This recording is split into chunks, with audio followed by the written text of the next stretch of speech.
Hello नमस्कार दोस्तों तो आज की इस ये हेलो नमस्कार दोस्तों तो आज की ये वीडियो खास होने वाली है खासकर बीएसएफ एचसीएम और दिल्ली पुलिस कांस्टेबल और Delhi police head constable ministerial वाले बच्चों के लिए।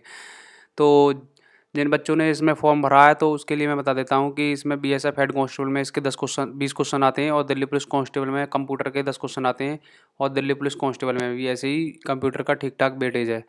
तो इसमें हम बात करने वाले हैं कि आप अपने कंप्यूटर को कैसे बढ़िया कर सकते हैं। यदि आपके कंप्यूटर में अभी भी 7 से 8 नंबर मॉक टेस्ट में आ रहे हैं तो इसे कैसे आप 18 से 20 नंबर तक ले जा सकते हो। तो इसमें बेसिकली हम कंप्यूटर को 22 दिन में ख़त्म करने वाले हैं और ये हमारा डे 1 होने वाला है। तो 22 दिन में इसका कंप्यूटर का हम पूरी तरीक़ा से ख़त्म करने वाले हैं। तो इसमें जैसे जो बच्चे वो होते हैं जिन्होंने अपना बैच से या फिर कहीं से भी कंप्यूटर का सिलेबस कंप्लीट किया हुआ है, फिर भी उनके मॉक टेस्ट देने पर उनके मॉक टेस्ट में 7 से 8 नंबर या 10 नंबर या 12 या 14 नंबर आ रहे हैं, तो उसे कैसे आप अपने आउट ऑफ 20/20 या फिर 18 नंबर ला सकते हो। तो इस वीडियो में हम आपसे वही बात करने वाले हैं। तो सबसे पहले आपको करना क्या होगा मैं बता देता हूँ आपको। आपको यहाँ पे आपने अपना सिलेबस कंप्लीट कर लिया, आपने थ्योरी को आराम से ठीक तरीके से पढ़ लिया, तो उसमें आपको अब करना क्या है, जितनी आप ज़्यादा से ज़्यादा प्रैक्टिस करोगे उतना ही आपका स्कोर बढ़ के आएगा। तो इसके लिए करना क्या है, आप बेसिकली संडे को टेस्ट तो देते ही होगे। फुल मॉक टेस्ट आरडब्ल्यू पे जैसे देते होगे वो आप देते रहना। यहाँ पे एक चीज़ है, आप जैसे कोई बच्चा जैसे टेक्स्ट बुक का पास प्रो नहीं खरीद पाता है या कैसे ही, तो उसके लिए वहाँ पे सेक्शनल मॉक और उस सेक्शनल मॉक में भी टॉपिक वाइज मॉक लगाना बहुत मुश्किल पड़ता है और जो हमारा स्कोर बढ़ता है वो ज़्यादातर हमारा सेक्शनल मॉक से बढ़ता है और वो टॉपिक वाइज मॉक से बढ़ता है। तो जैसे मानो आज आपने आरडब्ल्यू पे फुल मॉक टेस्ट दिया और उस आपके मॉक टेस्ट में बने, जैसे मैथ में मान लेता हूँ कंप्यूटर में आपके 10 या 12 या 14 नंबर बने, तो सबसे पहले उसको एनालाइज करिए, देखो कोई उसमें तुम्हारे किस टॉपिक से क्वेश्चन गलत हुए हैं। तो जैसे मैं यहाँ पे बात कर लेता हूँ, आपके जैसे मानो आपने एनालाइज किया कि आपका एमएस वर्ड से क्वेश्चन गलत हुआ है या फिर ईमेल से गलत हुआ है या फिर आपका कोई भी ए टू जेड कंप्यूटर हिस्ट्री है, जैसे किसी भी चैप्टर से आपका क्वेश्चन गलत हुआ तो उसे आपको उस चैप्टर को पहले नोट डाउन कर लेना है और जिस भी टीचर से आपने पढ़ के नोट्स बनाए हो एक बार उससे रिवाइज कर लेना है। जैसे ही आप इतना काम करोगे, उसके बाद में आपको क्या करना है कि आपको अपने ब्राउज़र, ये एंड्रॉयड में इसके लिए टेस्ट रैंकिंग ऐप होता है, ये गगन प्रताप सर का ऐप है, उसको आपको डाउनलोड करना है एंड्रॉयड में, या फिर अगर आप वेबसाइट पे चलाना चाहते हो तो इसे आप डायरेक्ट अपने किसी भी ब्राउज़र में या फिर लैपटॉप वगैरह में यूज़ कर रहे हो तो आप यहाँ पे आके टेस्ट रैंकिंग डालोगे तो आपको ये यहाँ पे साइट मिल जाएगी। तो आपके सामने खुल के कुछ ऐसा इंटरफेस आएगा और इसमें आपको अकाउंट वगैरह बना लेना है। अकाउंट वगैरह बनाने के बाद वो सिंपली बहुत आसान प्रोसेस है। आने के बाद आप थोड़ा नीचे आओगे तो यहाँ पे ऑनलाइन प्रैक्टिस, तो ये बेसिकली ये इस प्लेटफॉर्म ये कोई स्पॉन्सरशिप नहीं है और मैं आपको बता देता हूँ कि ये बेसिकली प्रैक्टिस के लिए एप्लीकेशन बनाया गया है। तो यहाँ पे आप जितनी ज़्यादा प्रैक्टिस करोगे उतना ही आपका स्कोर बढ़ के आएगा। तो यहाँ पे ये फ्री मॉक टेस्ट नाम का एक फ़ोल्डर दिया हुआ है, जैसे आप इस पर क्लिक करोगे तो यहाँ पे कंप्यूटर का ही नहीं, यहाँ पे ए टू जेड सभी के यहाँ पे बूस्टर दे रखे हैं। English booster, A to Z vocab booster, GK special booster, static GK और साइंस मैथ बूस्टर। तो अभी के लिए हम कंप्यूटर स्टार्ट करना है, बाकी इसके बाद हम मैथ भी स्टार्ट करेंगे, इसमें मैथ बूस्टर को स्टार्ट करेंगे। तो इसमें दिखा देता हूँ मैं आपको। बेसिकली यहाँ पे हम कंप्यूटर की बात करें तो मैं यहाँ पे कंप्यूटर की बात कर लेता हूँ। तो यहाँ पे इन्होंने ज़्यादा तो कुछ नहीं, टोटल ऑल बात करते हैं तो यहाँ पे 45 हमें मिलते हैं, 45 ये मॉक टेस्ट। ये 45 ये जितने भी मॉक टेस्ट हैं ये सारे फ्री हैं और इसमें ये हमें चैप्टर वाइज भी डिवाइड किया हुआ है। जैसे ऑपरेटिंग सिस्टम एमएस ऑफिस के हो गए यहाँ पे 33 मॉक टेस्ट, जिसका ज़्यादा वेटेज है वो बेसिकली यहाँ पे यही चैप्टर दे रखे हैं यहाँ पे, और बाकी चैप्टर जो भी हैं वो यहाँ पे नहीं दे रखे। जिसका ज़्यादा वेटेज है वो यहाँ पे दे रखे हैं, शायद ये और भी ऐड हो जाएंगे फ्यूचर में। पर यहाँ पे अभी देख लेते हैं। एमएस वर्ड के 33 दे रखे हैं, इंटरनेट एंड वेब का 4 दे रखे हैं, ईमेल एंड कम्युनिकेशन के 4 दे रखे हैं और कंप्यूटर नेटवर्क के दे रखे हैं दो सेट।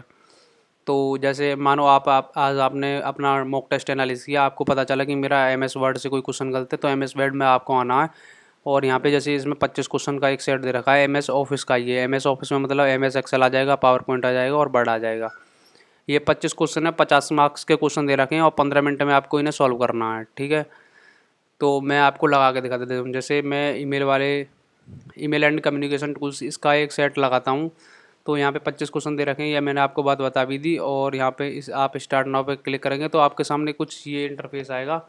कि आप इसे किस पैटर्न में लगाना चाहते हैं। जैसे अभी एडिक्विटी वाला ये पैटर्न है, इसमें नए पैटर्न में लगाना चाहते हो, या फिर पुराना ओल्ड टीसीएस वाले में लगाना चाहते हैं। मैं जैसे अभी के लिए आपको अपना टीसीएस में ही कर लेता हूँ। टीसीएस कन्फर्म करूँगा, ये आपको इंस्ट्रक्शन देगा। नेक्स्ट करेंगे, लैंग्वेज सेलेक्ट कर लेंगे अपनी। लैंग्वेज मैं हिंदी सेलेक्ट कर लेता हूँ। Start test. तो ये आपके सामने इधर इंटरफेस खोल के आ गया। 25 क्वेश्चन आपको करने हैं। तो क्वेश्चन यहाँ पे ईमेल, जैसे ईमेल एंड कम्युनिकेशन वाला हमने यहाँ पे स्टार्ट किया, तो यहाँ से ईमेल और कम्युनिकेशन से रिलेटिव ही क्वेश्चन आएंगे। यहाँ पे ऊपर टाइम चल रहा है आपका, ये आपको पता ही होगा। और इसकी खास बात ये है कि जितना आप ज़्यादा से ज़्यादा मॉक टेस्ट लगाओगे ना, प्रैक्टिस करोगे, उतना ही आपका और स्कोर बढ़ के आएगा। और उसमें भी ये है, आप जितने ज़्यादा से ज़्यादा सेक्शनल और वो लगाओगे टॉपिक वाइज, इतना ही आपका स्कोर बढ़ेगा। जिस टॉपिक से आपका क्वेश्चन गलत हो रहा है उसी के सेक्शन मॉक टेस्ट लगाओ, सेक्शन और टॉपिक वाइज। तो जैसे यहाँ पे आया है स्काइप स्काइप के कंप्यूटर का कार्य करने के लिए निम्नलिखित में से किसकी आवश्यकता होती है। तो वेब कैम की आवश्यकता होती है, माइक्रोफोन की आवश्यकता होती है, स्पीकर की। तो यहाँ पे ये 3 हो जाएंगे। और ये एनटीपीसी में भी पूछा गया था शायद सवाल। यहाँ से सेव नेक्स्ट कर देंगे। अभी पूछा जीमेल में एक ईमेल संदेश को जोड़ा जा सकने वाला अधिकतम फाइल साइज़ क्या होता है। इसका अधिकतम, जीमेल में कोई भी हम फाइल वगैरह शेयर करते हैं, उसकी अधिकतम साइज़ 25 MB होती है।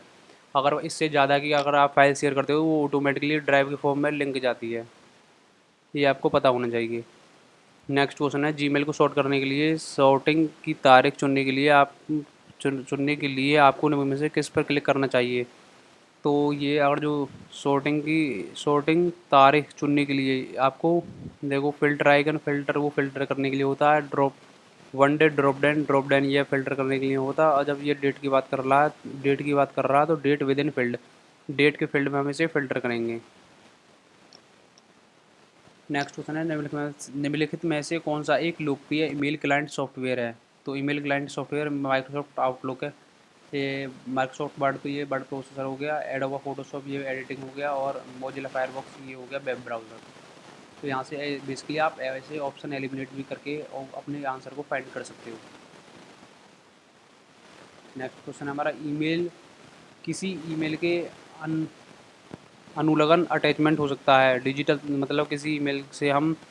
और बेसिकली मैं आपको बता देता हूँ कि यदि आप ऐसे आपका स्कोर नहीं बढ़ रहा है, तो आपका स्कोर कहीं ना कहीं क्वेश्चन की लैंग्वेज से आपका डाउन हो रहा होगा। तो जैसे ही जितनी आप प्रैक्टिस करोगे, आपको पता चलेगा कि किस लैंग्वेज के कैसी कैसी लैंग्वेज के क्वेश्चन पूछे जाते हैं। तो इससे आपको काफ़ी फ़ायदा ये भी होगा। जैसे यहाँ पे पूछा है, किसी ईमेल में अनुलग्न अटैचमेंट हो सकता है। तो डिजिटल तस्वीर, ईमेल पे हम कुछ भी चीज़ शेयर करते हैं, तो वहाँ पे हम डिजिटल तस्वीर के रूप में भी शेयर कर सकते हैं, डॉक्यूमेंट को भी हम शेयर कर सकते हैं। तो यहाँ पे होगा दोनों, ए एंड बी। नेक्स्ट करा है, निम्न में से कौन सा यूजर के बीच संदेशों को आदान प्रदान करने के लिए ये वो ईमेल यूज़ किया जाता है। सबको पता है, मोजिला वो ये एक मोजिला फायरफॉक्स और बिंग, ये भी मतलब वेब ब्राउज़र है, और क्रोम भी वेब ब्राउज़र है। तो यहाँ से ऐसे ऑप्शन भी एलिमिनेट कर सकते हो। नेक्स्ट बढ़ेंगे हम, किसी फाइल का दस्तावेज को ईमेल को अटैच करने के लिए किसी आइकन का ईमेल को अटैचमेंट करने के लिए पेपर क्लिप आइकन का प्रयोग करते हैं। सभी को पता होगा, बेसिक सा क्वेश्चन है।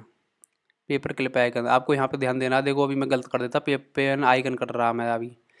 पेपर क्लिप आइकन, आपको ऑप्शन क्लिक करने से पहले एक बार देख लेना। नेक्स्ट क्वेश्चन है हमारे पास, ईमेल में सीसी फील्ड का उद्देश्य क्या होता है। सीसी फील्ड मतलब कार्बन कॉपी, इसका उद्देश्य होता है हमारा, यह इंगित करता है कि ईमेल बहुत ज़्यादा ज़रूरी है। गलत, प्राप्तकर्ता को पढ़ने का एक्नॉलेजमेंट, रीड रीसेट का अनुरोध। गलत, ये भी। अतिरिक्त सुरक्षा के लिए ईमेल का, ये भी गलत। ऐसे अतिरिक्त प्राप्तकर्ताओं को सूचित करता है जिसे सूची में डालना होता है। मतलब ईमेल में डालता है। सीसी एक फील्ड होता है, अगर उसमें हम किसी ईमेल एड्रेस डालते हैं, किसी और उसका प्राप्तकर्ता का ईमेल एड्रेस डालते हैं, तो उसकी जो हम किसी को भेज रहे होते हैं ईमेल, उसकी कॉपी दूसरे प्राप्तकर्ता को भी जाती है।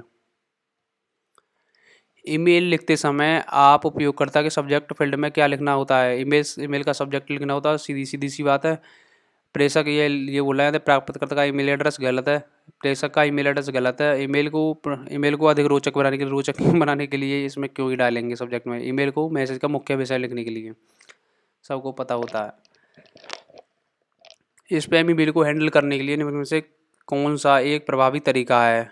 तो इसमें सभी मेलिंग सूचियों को सदस्य प्राप्त करना, सभी अपने सभी संपर्क को ईमेल फॉरवर्ड करना, प्रेषक को उत्तर देने और उन्हें रोकने के लिए कहना, ईमेल के स्पैम या जंक मेल में चिन्हित करना। ये होगा ऑप्शन नंबर 4 राइट। नेक्स्ट हमारा निम्न में से कौन सा प्रतीक का उपयोग ईमेल एड्रेस को उपयोगकर्ता के नाम और ईमेल सर्विस के भाग को अलग करने के लिए किया जाता है? सबको पता है @ का उपयोग आता है उसमें। ईमेल क्लाइंट को साइन इन करने के लिए आमतौर पर कौन सी जानकारी की आवश्यकता होती है? ईमेल क्लाइंट को ईमेल एंड पासवर्ड की ज़रूरत होती है। Email and password, email address and password. निम्नलिखित में से कौन सा फील्ड प्राप्तकर्ता को यह दर्शाता है कि संदेश किसी बारे में है? संदेश किस बारे में? सब्जेक्ट बताता है कि सब्जेक्ट से पता चलता है कि ये ईमेल किस बारे में है हमारा। नेक्स्ट है जीमेल। जीमेल में इमेज सॉर्ट से संबंधित निम्नलिखित में से कौन सा कथन गलत है? कथन गलत पूछ रहा है, इसको आपको लास्ट में ध्यान से पढ़ना है। कभी आप यहाँ पे सही भी पढ़ लेते हो, ऐसे क्वेश्चन बहुत ज़्यादा सिली मिस्टेक करवाते हैं। तो सॉर्टिंग से संबंधित निम्नलिखित में से कौन सा कथन गलत है? We can not sort email by variety of factors like the topic, sender, size, age. यहाँ पे हम ये बोल रहा है कि ईमेल को आप इन तरीके से भी मतलब सॉर्ट कर सकते हो, जैसे सेंडर हो गया, सेंडर का नाम, साइज़ हो गया, एज हो गई। तो ये बेसिकली सही है। Sorting mail can not be help remove unwanted email from the inbox more unsubscribe for mailing. तो ये बोला सॉर्टिंग इमेज सॉर्ट करते टाइम कैन नॉट हेल्प मतलब हेल्प करता है अनवांटेड इमेज को रिमूव करने के लिए। तो ये हमारा हो जाएगा राइट आंसर। और नेक्स्ट दे रखा है यहाँ से, short email help us remove unwanted email from the inbox unsubscribe mail. तो यहाँ से हमारा ऑप्शन हो जाएगा ऑप्शन नंबर बी राइट। ये बाकी के ऑप्शन सारे के सारे सही ही हैं और ये हमारा सेकंड ऑप्शन गलत है। बढ़ते हैं नेक्स्ट की तरफ। निम्नलिखित में से कौन सा ईमेल एड्रेस का सही संरचना है? तो ये हमारी ये हो जाएगा ऑप्शन नंबर बी राइट, क्योंकि ये अंडरस्कोर इसमें नहीं आता ईमेल एड्रेस में, और @ का चिन्ह आना जरूरी है, और यहाँ पे ये .com के बाद यहाँ पे ये अंडरस्कोर आता नहीं है। तो ये हमारे तीनों गलत हो जाएंगे। नेक्स्ट क्वेश्चन आ गया, what is the when reply to an email what is the key difference पूछ रहा है। रिप्लाई एंड रिप्लाई ऑल में क्या अंतर होता है? तो रिप्लाई फॉरवर्ड करता है, गलत है यहाँ पे। Reply send the response only the original sender, reply जो ओरिजिनल पर्सन होता है उसको सेंड करता है आंसर। एंड व्हेन रिप्लाई और send to response all recipients of the email of the original image. ये मेरे को सही लग रहा है। Email allowed to the edit, reply edit करने की सुविधा देता है, ये तो सीधी गलत दिख रहा है। रिप्लाई अब अटैचमेंट है नहीं फाइल, ये भी गलत है। तो ऑप्शन नंबर बी हो जाएगा राइट हमारा। इलेक्ट्रॉनिक मेल के प्रसारण तथा प्रस्तुति हेतु सामान्य एवं प्रौद्योगिकी का उपयोग किया जाता है? इलेक्ट्रॉनिक मेल प्रेषक प्राप्ति उद्देश्य के लिए किया जाता है। इसका डाक सेवा, telephone, internet and protocol. Electronic mail के प्रेषण तथा प्राप्ति हेतु सामान्यतः किस प्रौद्योगिकी का उपयोग किया जाता है? मेरे को यहाँ पे ये सही लग रहा है, internet and email protocol. And next करेंगे, बाकी देखते हैं हमारे एनालाइज में कितने क्वेश्चन सही जाते हैं। निम्नलिखित में से कौन सा इलेक्ट्रॉनिक मेल के मानक संरचना का भाग है? तो हेडर एंड बॉडी, ये दोनों हेडर और एंड बॉडी जरूर होनी चाहिए, ये हमारे ईमेल के मानक संरचना का भाग है। डिफ़ॉल्ट रूप से जीमेल में यूजर को हाल ही में प्राप्त हुए कितने मेलों को सॉर्ट किया जाता है? तो जो हमारी जीमेल होती है इसमें हम ओनली 50 ईमेल्स को स्टार्टिंग मतलब 50 ईमेल्स को ही हम सॉर्ट कर सकते हैं, ये आपको पता होना चाहिए। ये दिल्ली पुलिस कांस्टेबल में भी हमारा पूछा गया है, यहाँ पे लिख रखा है, मेंशन कर रखा है आगे किस एग्ज़ाम में पूछा गया है। और इसकी एनालाइज जो होता है ना उसमें आपको काफ़ी मज़ा आएगा, मैं आपको बताने वाला हूँ, आगे देखते रहिए बस आप। किसी ईमेल में फ़ाइल अटैच करने का क्या उद्देश्य होता है? ईमेल में फ़ाइल अटैच करने का उद्देश्य होता है ईमेल की सजावट के लिए थोड़ी ईमेल अटैच करेंगे हम उसमें फ़ाइल। ईमेल का साइज़ बढ़ाना नहीं, ये भी गलत है, साइज़ बढ़ाने के लिए भी नहीं करेंगे। ईमेल के टेक्स्ट का फॉर्मेट करना गलत। ये रेसिपिएंट के साथ डॉक्यूमेंट, इमेज का अन्य फाइलों को शेयर करना, ये हमारा राइट आंसर हो जाएगा। किसी ईमेल पर लेवल आइकन करने से संबंधित निम्न में से कौन सा कथन गलत है? तो किसी ईमेल के पर लेवल असाइन करना किसी विशिष्ट फोल्डर में ले जाने के समान है। हम अपने इनबॉक्स को सॉर्ट करने के लिए ईमेल में सॉर्ट करने के लिए हम अपने इनबॉक्स को सॉर्ट करने के लिए ईमेल के लेवल इनबॉक्स में हम अपने एक ईमेल को एक अधिक लेवल, कौन सा कथन गलत है? गलत पूछ रहा है। निम्न किसी ईमेल को लेवल आइकन करने के लिए विशिष्ट फोल्डर में जाएं। ये सही है। और ईमेल इनबॉक्स सॉर्ट करने के लिए ईमेल का लेवल ये मुझे गलत लग रहा है फिलहाल अभी। हम अपने इनबॉक्स को सॉर्ट करने के लिए ईमेल लेवल का उपयोग नहीं कर सकते हैं। चलो देखते हैं इसमें क्या होगा आंसर राइट। क्लाइंट से सर्वर पर ईमेल भेजने के लिए सेंड ईमेल, क्लाइंट से ईमेल पे हम सर्वर भेज रहे हैं तो यहाँ पे एसएमटीपी प्रोटोकॉल का हमारा यूज़ होगा। ये आपको पता होना चाहिए कौन सा प्रोटोकॉल किसके लिए यूज़ होता है। ईमेल क्लाइंट का प्राथमिक उद्देश्य क्या होता है? ईमेल क्लाइंट का ईमेल पढ़ना और भेजना ये हमारा मुख्य उद्देश्य होता है। ईमेल के संदर्भ में सीसी का रूप जो पहले पूछ लिया गया है, carbon copy. CC carbon copy होता है और बीसीसी होता है ब्लेंड कार्बन कॉपी। निम्नलिखित में से कौन सा घटक सामान्यतः ईमेल के हेडर में शामिल होता है? ईमेल के हेडर में शामिल, ईमेल के हेडर ऊपर होता है। हेडर में ये हमारा विषय भी होता है। मुख्य भाग बॉडी में आ जाता है। सॉल्यूशन अभिवादन हस्ताक्षर फुटर में आ जाता है। तो यहाँ पे हमारा हो जाएगा सब्जेक्ट राइट आंसर। तो यहाँ पे हमारे 25 के 25 क्वेश्चन हो चुके हैं। तो हम टेक्स्ट को सबमिट करेंगे, देखते हैं बाकी कितने नंबर आते हैं। यहाँ पे देखो गाइज, यहाँ पे अटैम्प्ट 25/25 करे हैं और एक्यूरेसी 96 की एक्यूरेसी गई है और परसेंटाइल 98.26 आई है और 50 में से हमारे 47.5 नंबर आए हैं, जिसमें से मुझे लगता है रैंक आई है 20,000। देखो यहाँ पे कितने लोग इस टेस्ट को दे रहे हैं, 28,800 20,805 इस लोग इसको दे रहे हैं, जिसमें से हमारी 363 रैंक आई है। तो मुझे लगता है मेरा यहाँ पे एक क्वेश्चन गलत है, यहाँ पे एक क्वेश्चन गलत है, 24 क्वेश्चन हमारे यहाँ पे सही हैं। ठीक है।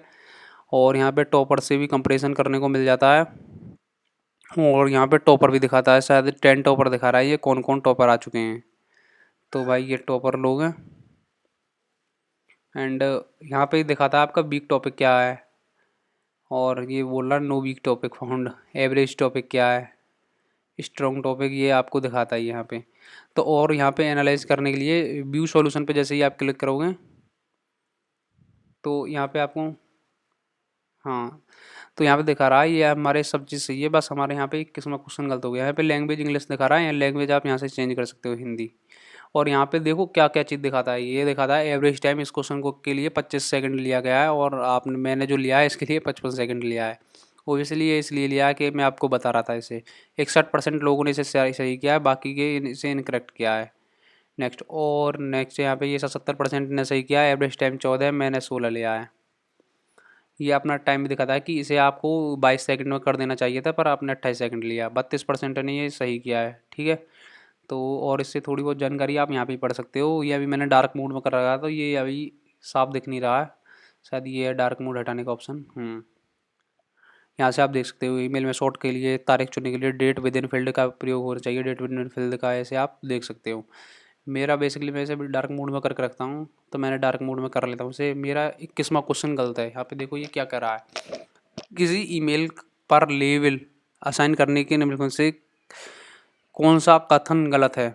तो मैंने कर देता है यहाँ पे, आप अपने इनबॉक्स का सॉर्ट करने के लिए, बेसिकली मुझे ये क्वेश्चन नया लगा था, मैंने ये पहली बार पढ़ा था, सो एक दो क्वेश्चन गलत हो ही जाता है। ये बोला है आप अपने इनबॉक्स को सॉर्ट करने के लिए ईमेल का लेबल का उपयोग करोगे। और यहाँ पे एक बात और ध्यान रखनी है, जैसे मेरा अब ये क्वेश्चन एक गलत गया कि आपका एक क्वेश्चन गलत जाए, दो क्वेश्चन गलत जाए, जो भी क्वेश्चन गलत जाए या फिर आपको उसे जल्दी में तुक्का मार देते हो कैसे भी, तो आपको उस क्वेश्चन का नोट डाउन कर लेना और ध्यान रखना कि आगे आपका ये क्वेश्चन कभी गलत नहीं होना चाहिए। तो हम इसे देख लेंगे और बाकी के हमारे क्वेश्चन सारे सही हैं। SMTP ईमेल पढ़ना और भेजना, बाकी मतलब मैं इसका लेवल बताऊं तो लेवल इसका बहुत आसान था, ज़्यादा हार्ड नहीं था और मेरे हिसाब से ऐसे ही क्वेश्चन क्वेश्चन पूछे जाते हैं और तो और ज़्यादा कुछ नहीं है इसमें। तो मैं आपको बता देता हूँ यहाँ पे, जैसे ये मैं बाहर आता हूँ इससे, ईमेल एंड कम्युनिकेशन,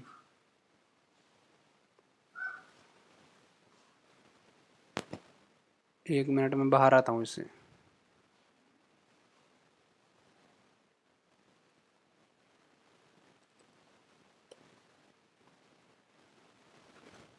मैं यहाँ पे चलता हूँ फ्री टेस्ट इसमें यहाँ पे हम चलते हैं, कहाँ गया वो कंप्यूटर बूस्टर। जैसे हम कंप्यूटर बूस्टर में जाएंगे तो ये जितने भी टेस्ट है मैं आपको बता देता हूँ, ये बिल्कुल फ्री होने वाले हैं। तो इसमें 45 सेट दे रखे हैं, तो हम इसे 22 दूनी 44 एक दिन में 2 सेट के हिसाब से हम इसे एक सुबह देंगे, एक शाम देंगे। और ये मतलब जैसे अब मैं बताता हूँ आपको, मैंने ईमेल टॉपिक दिया, मेरा एक क्वेश्चन गलत गया इसमें, तो फिर मैं दोबारा से ईमेल टॉपिक को पूरा जहाँ पे मेरी थ्योरी लिखी है पूरे को रिवाइज करूँगा। और रिवाइज करने के बाद मैं दोबारा से एक एक शाम को दिया, मतलब एक सुबह को दूंगा, एक शाम को दूंगा। ये आपको डेली करना ही करना है। और मुश्किल से कितने मिनट का टेस्ट है, 15 मिनट, 15 दूनी 30 मिनट, आधा घंटा कंप्यूटर के लिए दोगे, आधा घंटा कंप्यूटर के लिए बहुत है। और 10-5 मिनट पहले रिवीजन के लिए दोगे तो 30 से 40 मिनट कंप्यूटर के लिए बहुत है। मतलब आधा टाइम आपको मॉर्निंग में स्पेंड करना है, आधा टाइम आपको इवनिंग में स्पेंड करना है। जैसे ही आप इतना करोगे आपका कंप्यूटर बहुत ही बढ़िया हो जाएगा। आपको ये कंप्यूटर का ये काम ज़रूर करना। और मैं बताऊंगा आपको एक और मैंने आपके लिए देख रखा है कंप्यूटर में, मतलब वो क्विज टाइप में होता है, वो कैसे लगाना है। तो यहाँ पे बेसिकली ये 45 टेस्ट हैं, 22 दिन में इसे हम कंप्लीट करने वाले हैं। तो ये हमारी सीरीज़ थी आज डे 1। और आज बेसिकली मैंने ये टेस्ट 1 लगाया है, मैं इसे आपको लगाऊंगा। और इसे कंप्यूटर नेटवर्क वाले को एक दिन में लगा लेना, और इनको 2-2 दिन में लगा लेना। ईमेल को 4 टेस्ट हैं, इसको 2 में, और इंटरनेट एंड वेब इसमें। और बाकी एमएस ऑफिस को पढ़ के अच्छे से लगाना है, एमएस ऑफिस का काफ़ी वेटेज होता है। तो हम ये करने वाले हैं। चलिए मिलते हैं नेक्स्ट वीडियो में। आज के लिए इतना ही। Thanks for watching this video.